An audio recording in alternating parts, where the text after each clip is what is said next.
பொருளாதார செழிப்பை குறித்து கொஞ்சம் லைட் அடிக்கணும்னு நினைக்கிறேன். சொன்னான், people don't have any problem with riches.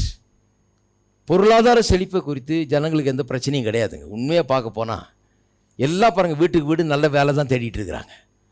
தான் பிள்ளை பெருசாக படித்து பெரிய வேலையில் வரணுமாக்கும், மாதம் 1 லட்சம் சம்பளம் வாங்கணுமாக்கும், 2 லட்சம் சம்பளம் வாங்கணுமாக்கும், அந்த வெளிநாட்டுக்கு போகணுமாக்கும், இந்த வெளிநாட்டுக்கு போகணுமாக்கும், காரு வாங்கணுமாக்கும் பார்க்கலாம். இப்படி தான் பேசிகிட்டு இருக்கிறாங்க.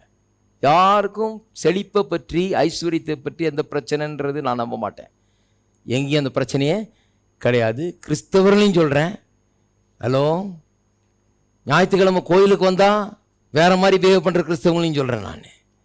அவங்களும் அதை தான் பேசிகிட்டு இருக்கிறாங்க. திங்கள்லேருந்து சனிக்கிழமை வரைக்கும் எப்படி நல்ல வேலைக்கு போகிறது, எப்படி நான் அதிகம் சம்பாதிக்கிறது, எப்படி பணத்தை பெருக்கிறது, எப்படி வீட்டை வாங்கிறது, எப்படி இதை பண்ணுறது, அதை பண்ணுறது, அதான் பேசிகிட்டு இருக்காங்க. ஆகவே ஐஸ்வர்யம்ங்கிறது ஒரு பெரிய பிரச்சனை கிடையாது.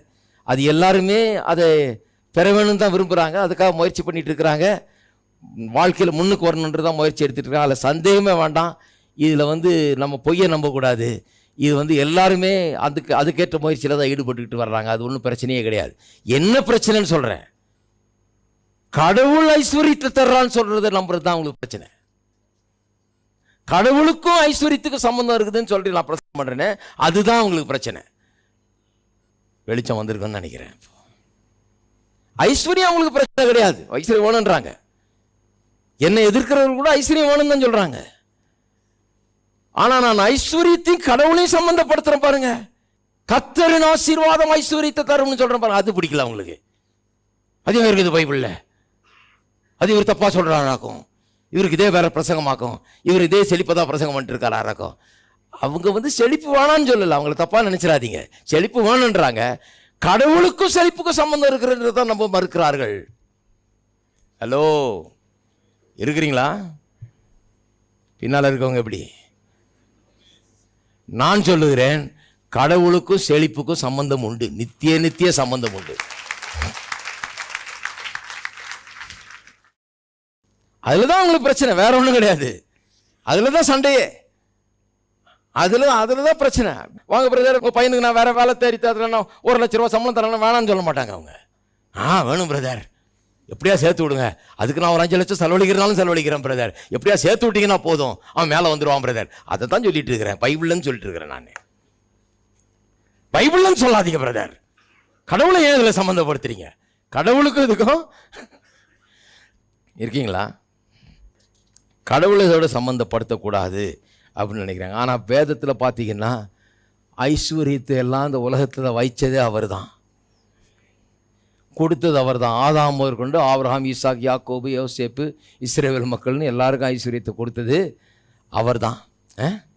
பேதுருடைய படகை மீனால் நிரப்பினது அவர் தான். 5 அப்பம் 2 மீனை வச்சு 5000 பேருக்கு போஷித்து 12 கூட நிறைய மீதி எடுத்ததும் அவர் தான். இவர் ஐஸ்வர்யத்தின் தேவன். அவருடைய ஐஸ்வர்யத்தின்படி நம்முடைய தேவையெல்லாம் சந்திக்கிறாருன்னு சொல்லி இருக்குது. ஆனால் ஜனங்களுக்கு என்னன்னா, கடவுளை இதோட சம்மந்தப்படுத்தாதீங்க. கடவுள் ஐஸ்வர்யத்தை தரேன். இவங்க போய் மாடா உழைச்சி ஓடா தேஞ்சு 2 வேலை செஞ்சு 3 வேலை செஞ்சு ராத்திரியெல்லாம் தூங்காமல் தங்களுடைய சுகத்தையும் பலத்தையும் கெடுத்துக்கொண்டு, ஆரோக்கியத்தை கெடுத்துக்கொண்டு, தங்களுடைய மனைவி பிள்ளைகளை கூட இழந்து இப்படியெல்லாம் ஐஸ்வர்யத்தை சம்பாதிக்கலாம். இதை பற்றிலாம் பேசுவாங்க. அதெல்லாம் ஒன்றும் தப்பே கிடையாது. ஆனால் கர்த்தருடைய ஆசீர்வாதம் ஐஸ்வர்யத்தை தரும்னு சொல்லிட்டு உடனே கோபம் வந்துடுது. இவங்க மாடா உழைச்சி எப்படி சேர்த்தாங்கன்றதை பற்றி பேசலாம், ஒன்றும் பிரச்சனை இல்லை. கர்த்தரின் ஆசீர்வாதம் ஐஸ்வர்யத்தை தரும்ன்றது பேசுறது தான் தப்பு. திங்கள்லேருந்து சனிக்கிழமை வரைக்கும் ஒரு மாதிரி இருக்கிறாங்க. ஞாயிற்றுக்கிழமை இந்த பைபிளை தூக்கிட்டு கோயிலை கிளம்பினோன்னா ஆள் வேறு மாதிரி ஆயிடுறாங்க. மூஞ்சியெல்லாம் மாறிடுது. இங்கே வந்தோடனே பைபிளை திறந்தோன்னே பரிசுத்தமாக உட்காந்துடுறாங்க. இப்போ செழிப்பை பற்றி பேசக்கூடாது. சனிக்கிழமை வரைக்கும் நாங்கள் பேசுவோம், ஞாயிற்றுக்கிழமை நீ பேசாத. பேசுனா நீ சரியான பிரசங்கியார் இல்லை, நீ கள்ள போதவன். ஞாயிற்றுக்கிழமை இந்த பைபிளை எடுத்துகிட்டு கோயிலுக்கு வந்தோடனே லேசாக கிறுக்கு பிடிக்குது, ஒரு ஆவிக்குரிய கிறுக்கு மாதிரி. அது என்னன்னு தெரியல. அது பிடிச்சோடனே மனசெல்லாம் மாறிடுது ஒரு மாதிரி. இங்கே வந்தோடனே எனக்கு நிலமும் வேண்டாம், ஒன்றும் வேண்டாம், வீடும் வேண்டாம், இயேசு போதுமே, மோட்சம் போதுமே, இப்படி ஆரம்பிச்சிடுறது பாட்டு. உண்மையாக அதை நம்புறாங்க கேட்டால் நம்பல. இது முடிச்சுட்டு உடனே போய் நிலம் பார்க்க தான் போகிறாங்க. நேரம் வேனில் கூட்டிகிட்டு போய் காமிக்கிறாங்களாம். பிரதர், இவ்வளோ நேரம் பாடினீங்களா பிரதர், எனக்கு நிலமும் வேண்டாம், ஒன்றும் வேண்டாம், நிலம் பொன்னுள்ளோரை நீ பார்க்கும்போது, இதெல்லாம் பாண்டிங்களா பிரதர்? அது கோயில் பிரதர், ஞாயிற்றுக்கிழமை அது 12 மணியோட ஏற கட்டிடணும். அதை 12 மணிக்கு போல. அதுக்கப்புறம் எந்த நிலத்துல எங்க போட்டா அது 10 மடங்கு பெருகுது, 20 மடங்கு பெருகுது, இதெல்லாம் அங்க போய் யோசனை பண்ணணும். ஃபுல்லா அவங்க தான் அதில் இன்வால்வ்டு. பாருங்க, அவங்க தான் அதில் இருக்கிறாங்க. வேன் வேணா கூட்டின்னு போறாங்களே, யார் பாருங்க, நம்ம எல்லாம் கிறிஸ்தவங்களும் கோயில் முடிஞ்சோம் நேரம் அங்கே போய் நிற்கிறாங்க. வேனில் ஏறிட்டு போய் ஒரு ஊரா போய் நிலம் வாங்குறது, அது இது கொஞ்சம் கொஞ்சமாக சேர்த்து வச்சு பிரதர், இங்கே ஒன்று அங்கே ஒன்றுமா அப்படியே வாங்கி போட்டிருக்கேன் பிரதர். ஞாயிற்றுக்கிழமை அதை பற்றி பேசாதீங்க. கர்த்தர் ஆசீர்வாதம் ஐஸ்வர்யத்தை தரணும் மட்டும் அதைத்தான் சொல்லிட்டு இருக்கிறேன். ஹலோ, இருக்கிறீங்களா? இப்படி சொன்னால் நல்லா விளங்குது இல்லை? நான் என்ன சொல்கிறேன், நீங்கள் போய் அலைஞ்சு திரிஞ்சு மாடா உழைச்சி ஓடா தேஞ்சு இப்படி பண்ணி அப்படி பண்ணி சுரண்டி பிடுங்கி தள்ளி பிடிச்சி இழுத்து ஏமாற்றி இது பண்ணி கவுத்து எல்லாம் பண்ணி இதெல்லாம் ஓகே, அதெல்லாம் பண்ணலாம். பைபிள்லேருந்து தானே பேசக்கூடாதுன்றாங்க. நான் என்ன சொல்கிறேன், அதெல்லாம் பண்ணுறதுக்கு பதிலாக கர்த்தரை விசுவாசியுங்கள், கர்த்தரின் ஆசீர்வாதம் ஐஸ்வர்யத்தை தரும்னு சொல்கிறேன். அதில் என்ன தப்பு? சுரண்டவா சொன்னேன், பிடுங்கவா சொன்னேன், கவுக்கவா சொன்னேன், ஏமாத்தவா சொன்னேன்? கர்த்தரின் ஆசீர்வாதம் ஐஸ்வர்யத்தை தரும் சொல்றாங்க. என்ன தப்பு? இருக்கீங்களா? நிறைய பேர் சேர்ந்துருக்கிறாங்க இப்ப என் கூட. பாருங்க, பிசாசானவன் எப்படி வஞ்சித்து போட்டு வச்சிருக்கிறான்னு. கான்செப்டே மாற்றணும் பாருங்க. வேலைன்னு சொல்கிறோம் இல்லையா, வேலையில் ஒன்றும் தப்பு கிடையாது. வேலையை கர்த்தர் ஆதாமு கொடுத்தாரு. ஏதேன் தோட்டத்தை உண்டாக்கி எல்லாத்தையும் வச்சு பண்படுத்தி காத்துக்கொள்ளணும் வேலையை கொடுத்தாரு. இப்போ வேலை வேற மாதிரி ஆகி போச்சு, பொழப்புக்கு வேலைன்ற மாதிரி ஆகி போயிடுச்சு. அது இப்போ வந்தது. வேலை தொழில் அல்லது ஒரு உழைப்புங்கிறது கர்த்தர் கொடுத்தது, அது நல்லது. இப்போ என்ன பண்ணிட்டாங்க, பிழைப்புக்கு வேலைன்னு ஆகி போச்சு. இந்த பிழைப்புக்கு வேலையில் என்ன பிரச்சனைன்னு சொன்னால், இந்த பிழைப்புக்கு வேலைங்கிறது ஒரு விதமான ஒரு சைக்கிள். அது இந்த 1ஆம் தேதியிலேருந்து அடுத்த 1ஆம் தேதி வரைக்கும் வாழ வைக்கக்கூடிய ஒரு மென்டாலிட்டியை நமக்கு உண்டாக்குகிறது. 1ஆம் தேதி சம்பளம் எப்போ வரும்னு காத்துட்ருக்குறோம்.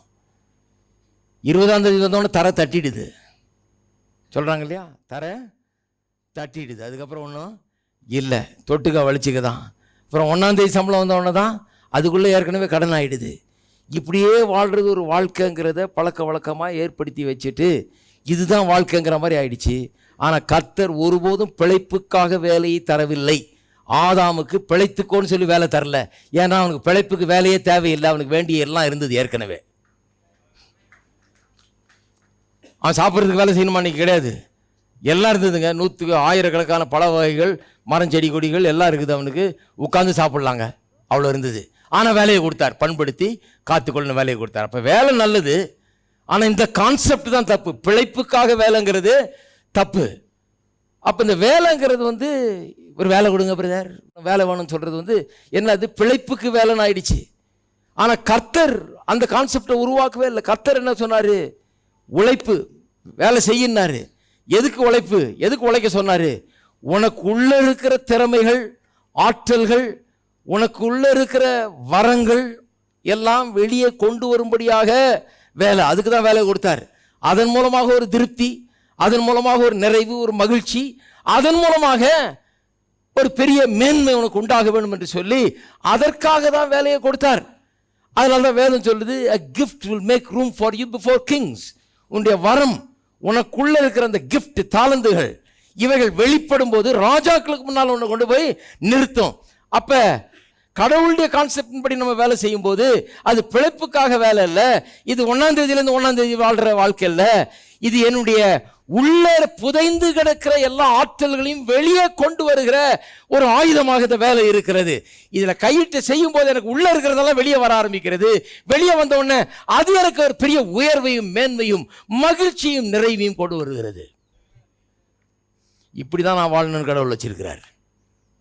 ஹலோ, இருக்கீங்களா? இப்படி வாழ வேண்டும் என்று தான் கடவுள் வைத்திருக்கிறார். இதெல்லாம் மாற்ற வேண்டியது இருக்குது. ஆகவே நான் சொல்லுகிறேன், வஞ்சனையிலிருந்து விடுபட வேண்டும், பொய்யிலிருந்து விடுபட வேண்டும். ஆபிரகாமின்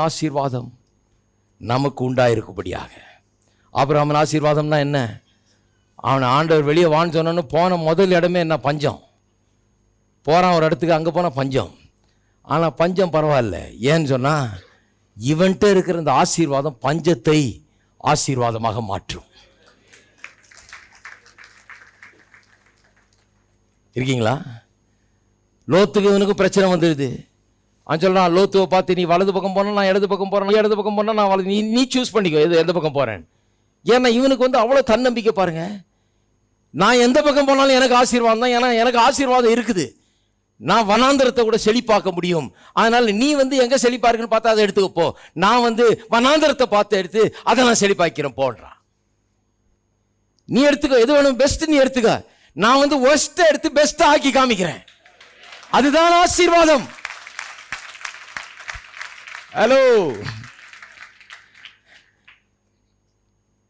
வேதம் சொல்லுது, ஆபிரகாம்கிட்ட இருக்கிற எல்லாத்தையும், இந்த ஆசீர்வாதத்தை அவன்கிட்ட இருக்கிற எல்லாத்தையும் கொண்டு போய் ஈசாக்கிட்ட கொடுத்தானா. ஆபிரகாம் லேசான நாள் இல்லை பாருங்க. சில படங்களில் பார்த்துருக்குறோம் இல்லையா? ஆபிரகாம் ஏதோ தடியை வச்சுக்கிட்டு ஏதோ தூசியில் குப்பையில் இருந்து எந்திரிச்சு வர்ற மாதிரி, இப்படியே ஒரு 10 ஆடை வச்சுக்கிட்டு இப்படியே வர்ற மாதிரி. இதெல்லாம் நம்பாதீங்க, பொய் அதெல்லாம். லோத்தையும் குடும்பத்தாரையும் வந்து ராஜாக்கள் வந்து அடித்து கொண்டு போயிட்டாங்கன்னு சொல்லி கேள்விப்பட்ட உடனே அவன் வீட்டில் பிறந்த 318 பேர் ஆயுதம் சுமக்கிறவர்களை கொண்டு போனானா. வீட்டில் பிறந்தவங்களே 318 பேர் இருக்கிறாங்க, ஆயுதம் ஏந்தி சண்டை போடக்கூடியவங்க. இவன் வீட்டில் பிறந்தவங்க 318 பேர் இருக்காங்கன்னா இவங்களுக்கு பொண்டாட்டி பிள்ளைகள்லாம் இருக்க மாட்டாங்களா? எல்லாம் கணக்கு போட்டு பார்த்தா ஒரு 2000 பேராக இருந்திருப்பாங்க இவன் கூட. அவ்வளோ பெரிய ஆளுங்க அவன். சும்மா இந்த படத்தில் பார்க்குற மாதிரி தடி வச்சுக்கிட்டு தாத்தா இல்லை, ஒரு 10 ஆடை வச்சுட்டு இப்படியே மேய்ச்சிட்டு இருக்கிற பரதேசி அல்ல ஆபிரகாம் என்கிறவன். பெரும் பெரும் செல்வந்தன், பெரும் பணக்காரன். இவன் வந்து ஈசாக்குக்கு தண்டி ஆசீர்வாதத்தெல்லாம் கொடுக்குறான். அவன் ஒரு தேசத்துக்கு போகிறான், அங்கே போனால் பஞ்சம். பஞ்சம்லாம் பரவாயில்ல, இந்த ஆசீர்வாத மனுஷர்கள் பஞ்சத்தை பார்த்து பயப்படுறது இல்லை. அந்த பஞ்ச தேசத்தில் போய் கிணத்தனோன்னா தண்ணி வருது. ஏன்னா இவன்கிட்ட ஆசீர்வாதம் இருக்குது. அவன் என்ன பண்றான்? அவன் சாகிறதுக்கு முன்னாலே, ஈசாக்கு சாகிறதுக்கு முன்னாலே யாக்கோபு கூட்ட அவன் தலைமையில கை வச்சு, ஆபிரகாமின் ஆசீர்வாதம் உனக்கு உண்டாயிருப்பதான்னு தலையில கை வச்சுட்டான். அவன் மேல ஆபிரகாமின் ஆசீர்வாதம் வந்துருது. அவன் எந்திரிச்சு போறான். தூரத்தில் போய் தன்னை மாமன் வீட்டுக்கு போய் மாமா மகளை பார்க்கறான் பாருங்க. அவன் வந்து மந்தையை மேய்ச்சிட்டு இருக்கிறா. அப்ப மாமன் எவ்வளவு நொந்து போயிருக்கிறான் பாருங்க. ஒரு ஆம்பளை மேய்க்க வேண்டிய மந்தைய ஒரு பொண்ணு மேய்ச்சிட்டு இருக்குது. கரடி சிங்கம்லாம் வரும், தாவீது காலத்தில் வந்த மாதிரி. இவன் பெண்ணை மேய்க்க விடுறான்னா இவனுக்கு என்ன நிலையில இருந்திருப்பான் பாருங்க. ஏழை ஆயிட்டு இருக்கிறான் போல இருக்குது. அங்க போய் யாக்கோபு சேர்ந்து 20 வருஷத்துல அவனுடைய தலையெழுத்தையும் மாத்துறான். அவன் சொல்றான், பிறகு என்னால கர்த்தர் உன்னை ஆசீர்வதித்தாரு. அவனே சொல்றான், மாமாவே சொல்றான், உன்னாலதான் எனக்கு இவ்வளவு பெரிய ஆளானேன் நான். என்ன ஹலோ, ஆசீர்வாதம் போற இடமெல்லாம் வனாந்தரத்தை எல்லாம் செழிப்பாக்குகிறது. யோசேப்பு அவனை கொண்டு போய் குழியில தள்ளி ஜெயிலில் போட்டு எல்லாம் பண்ணி கொண்டு போய் விட்டாங்க. எகிப்தில் போனா அங்க பஞ்சம், பரவாயில்ல, ஆசீர்வாதம் இருக்கும்போது பஞ்சத்தை எல்லாம் மாற்றி விடலாம். நான் சொல்றேன், அதே வல்லமை, அதே ஆற்றல், அதே திறமை, அதே கடவுளுடைய அருள் ஆசீர்வாதம், அதே ஆபிரகாமின் ஆசீர்வாதம் உங்களுக்குள்ளும் எனக்குள்ளும் இருக்கிறது. ஆகவே புறப்பட்டு போங்கள், உங்கள் பஞ்ச வனாந்தரங்களை செழிப்பான தேசங்களாக மாற்றுங்கள். கையை வையுங்கள். கையிட்டு செய்கிற காரியங்கள் எல்லாம் கர்த்தர் ஆசீர்வாதத்தை கட்டளையிட்டு இருக்கிறார். ஏன்னா ஆசீர்வாதம் உங்கள்கிட்ட இருக்குது. உங்க பஞ்சத்தை பார்த்து பயப்படாதீங்க, உங்கள் ஆசீர்வாதத்தின் மேல நம்பிக்கையை வையுங்க, விசுவாசத்தில் அதை எடுத்துக்கொள்ளுங்கள். ஹல்லேலூயா.